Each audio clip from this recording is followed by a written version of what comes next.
योग के competitive lecture series में आज हम लोग विचार करेंगे योग का विकास समकालीन समय में। पिछले लेक्चर में हम लोगों ने विचार किया था कि योग का विकास भक्ति काल में कैसे हुआ, भक्ति काल में किन किन संतों ने, किन किन योगियों ने, महात्माओं ने योग के विकास में अपना महत्वपूर्ण योगदान दिया। आज के लेक्चर में हम लोग विचार करेंगे कि समकालीन समय में अर्थात लगभग 1700 ईस्वी से 2000 ईस्वी तक के कालखंड में किन किन योगियों ने, किन किन संतों ने, किन किन महात्माओं ने योग के विकास में अत्यंत ही महत्वपूर्ण भूमिका निभाई। तो जैसा कि देख सकते हैं, योग के विकास की दृष्टि से यह कालखंड अत्यंत ही महत्वपूर्ण है। क्यों? क्योंकि इस कालखंड में अनेक समकालीन संतों, महात्माओं, योगियों ने अपनी साधना, सिद्धि, लेखन, प्रवचन, प्रचार, प्रसार के माध्यम से योग को जीवंत किया, इसे एक नई ऊंचाई प्रदान की और इसे मानव कल्याण हेतु एक जीवन दर्शन के रूप में विकसित किया। यही कारण है कि यह कालखंड योग के विकास में, योग के विकास के लिए अत्यंत ही महत्वपूर्ण है, अत्यंत ही उर्वर कालखंड है, जिसमें योग ने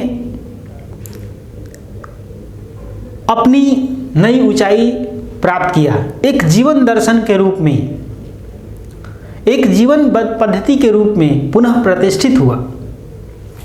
इस कालखंड में योग के विकास को एक नई ऊंचाई प्रदान करने वाले संतों में रामकृष्ण परमहंस, स्वामी विवेकानंद, स्वामी दयानंद सरस्वती, श्री अरविंद, श्री रमन महर्षि, रविंद्रनाथ टैगोर, श्री लाहिड़ी महाशय, आचार्य रजनीश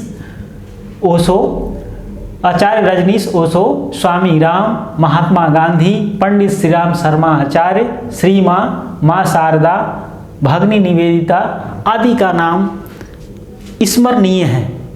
अर्थात इस कालखंड में इन संतों ने, इन महात्माओं ने, इन योगियों ने, इन सिद्धों ने, इन साध्वियों ने योग को अपने जीवन में धारण किया, अपनी साधना से, अपनी सिद्धि से, अपने लेखन से, अपने प्रचार प्रसार से इसे एक नई ऊंचाई प्रदान किया। इन सब के बारे में गंभीरता के साथ एक एक करके विचार करना अत्यंत आवश्यक है।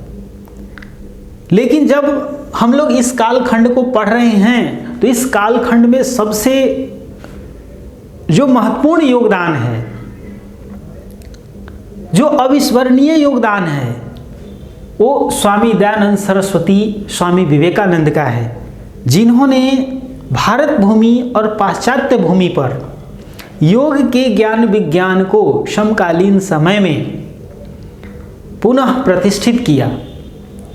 जहाँ स्वामी दयानंद सरस्वती ने अध्यात्म के क्षेत्र में फैली हुई, योग के क्षेत्र में फैली हुई मूढ़ मान्यताओं को, अंधविश्वासों को दृढ़ता के साथ खंडन किया और वैदिक ज्ञान विज्ञान को, वैदिक सत्य को, योग को, धर्म को, अध्यात्म को पूरे आर्यावर्त में पुनः प्रतिष्ठित किया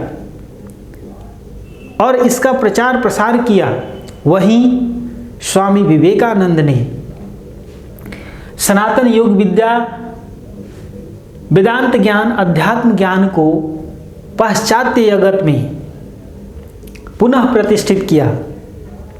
विश्व के शिकागो धर्म सभा में उन्होंने भारतीय सनातन ज्ञान को, सनातन विज्ञान को, योग विद्या को पूरी दुनिया के समक्ष प्रस्तुत किया, जिससे पूरी दुनिया भारतीय ज्ञान विज्ञान के प्रति नतमस्तक हो गई। यही कारण है कि इस कालखंड में इन दोनों का योगदान अत्यंत महत्वपूर्ण है। इसके अतिरिक्त स्वामी रामकृष्ण परमहंस जो माँ काली के उपासक थे, उन्होंने सगुण उपासना को साकार रूप प्रदान किया। इतने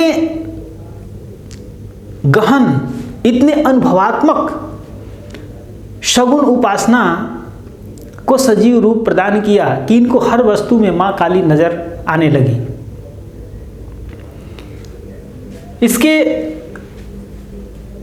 बाद श्री अरविंद को देखा जाए तो श्री अरविंद ने योग के समग्र पद्धति को पूर्ण योग के रूप में विकसित करते हुए योग को एक नई ऊंचाई पर प्रतिष्ठित किया। इन्होंने अतिमानस की एक नई संकल्पना प्रदान की। मन के विभिन्न धरातल को आधुनिक युग में, समकालीन समय में अत्यंत ही वैज्ञानिक स्वरूप में विवेचित किया।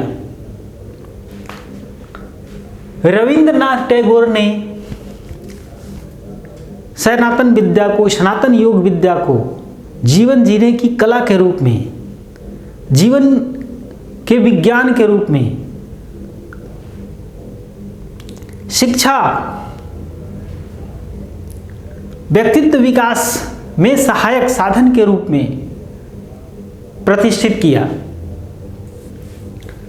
स्वामी लाहिड़ी महाशय ने योग की जो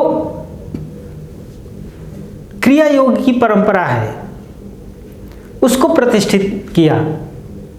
उस क्षेत्र में साधना के से सिद्धि को प्राप्त किया। इसके अतिरिक्त आचार्य ओशो रजनीश ने अपनी प्रखर वाणी से, अपनी प्रखर वक्तव्य से संपूर्ण पाश्चात्य जगत को प्रभावित किया। अपनी दार्शनिक प्रतिभा से भारतीय दर्शन शास्त्र को, भारतीय दार्शनिक ज्ञान विज्ञान को संपूर्ण विश्व में प्रचारित प्रसारित किया। स्वामी राम ने योग विद्या के क्षेत्र में अत्यंत ही महत्वपूर्ण योगदान दिया। इसके अतिरिक्त महात्मा गांधी ने सत्य और अहिंसा को अपने जीवन में धारण करते हुए उसे जीवन जीने की एक पद्धति के रूप में प्रतिष्ठित किया। आज़ादी की लड़ाई में उन्होंने सत्य और अहिंसा को एक हथियार के रूप में प्रयुक्त करते हुए योग के महान आत्मबल को, इसकी शक्ति को प्रदर्शित किया और योग को एक जीवन के अभिन्न अंग के रूप में इसे प्रतिष्ठित करने का श्रेय प्राप्त किया। इसके साथ ही पंडित श्री राम शर्मा आचार्य ने वैदिक ज्ञान विज्ञान को जीवन में धारण किया। उसके गायत्री, जो वेदों का जो मूल मंत्र है गायत्री मंत्र, उसकी साधना से परम सिद्धि को प्राप्त करते हुए गायत्री मंत्र का वर्तमान समय में संपूर्ण विश्व में प्रचारित और प्रसारित किया। सनातन योग विद्या को, यज्ञ विद्या को, अध्यात्म विद्या को वर्तमान समय में प्रतिष्ठित करने का श्रेय पंडित श्री राम शर्मा आचार्य जी को जाता है। इसके अतिरिक्त श्री माँ शारदा, भग्नी निवेदिता आदि का नाम भी अत्यंत ही श्रद्धा के साथ योग के क्षेत्र में स्मरणीय है। इस तरीके से आप देख सकते हैं कि समकालीन समय का जो कालखंड है ये भी योग विद्या के विकास के लिए अत्यंत ही महत्वपूर्ण है और अत्यंत ही योग विद्या के विकास में सहायक सिद्ध हुआ।